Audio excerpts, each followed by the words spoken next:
additional food. Welcome back, guys, to another episode of Intentional Bonus Mom. Today we're going to talk about birthdays. So this year we had talked to Billy and Lydia about whether they would prefer birthday parties or family outing.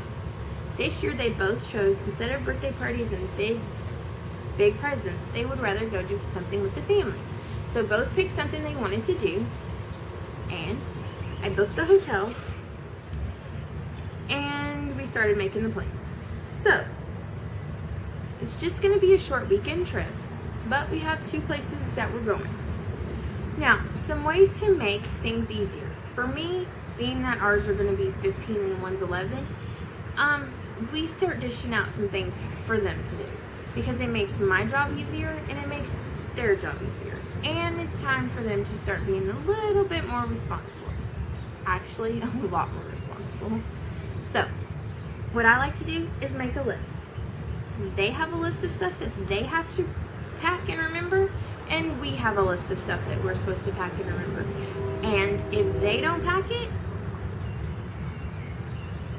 oh well, I'm not stopping at the store to get you something. I need you to figure it out. So if you forget your underwear, well, I guess you forgot your underwear. If you forget your socks, well, I guess you're going with no socks. Because it's time for you to learn some responsibility. And also, we will remember to buy the things that you need to, but once we hand it over to you, it's your responsibility to take care of it. Also, we like to pack snacks, drinks, and stuff like that before we go to save money along the way. We have coolers, we can get ice, and why not?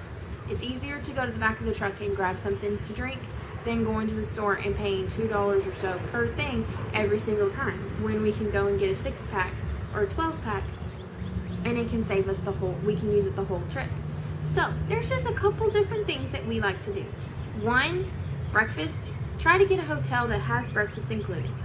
But if you want, go ahead and get some oranges, apples, granola bars, maybe muffins or something that you can have for breakfast just in case you don't have a location, you miss breakfast in the morning, or you just feel like you're going to might need a couple breakfast things.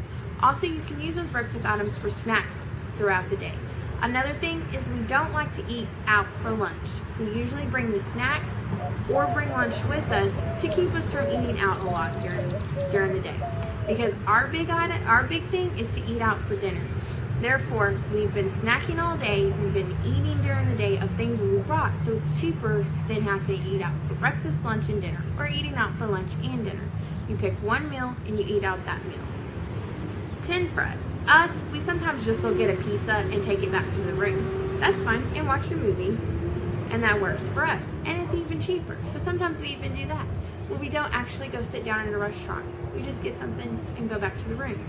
That can make it faster too, and cheaper.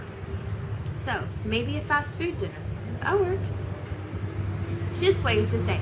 Also, you can look up for coupons or deals. See if anybody's doing any deals the days that you're going to be there, or if anybody has any local coupons. Sometimes that can help you save money too. It's worth a try. So, those are just some ways that we like to save. Also, if you can, try to look up the prices before you go, especially on the activities. Sometimes they're cheaper to go ahead and pay for them online than to wait until you get there, because sometimes you'll find that they're a lot more expensive if you get them when you get there than if you just go ahead and get them online. And sometimes you can look online and see if there's any coupons to get them even cheaper online.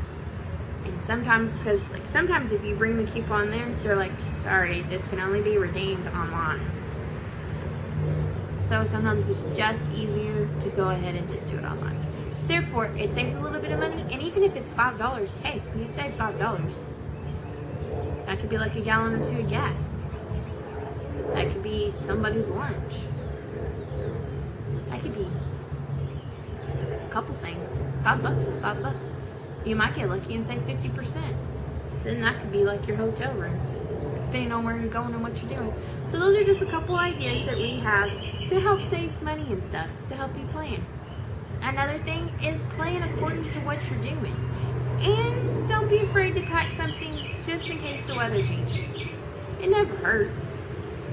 Like, we usually pack enough outfits for each day. but also a backup outfit, just in case. You never know. You might be planning one thing and somebody gets wet. You never know. So those are just some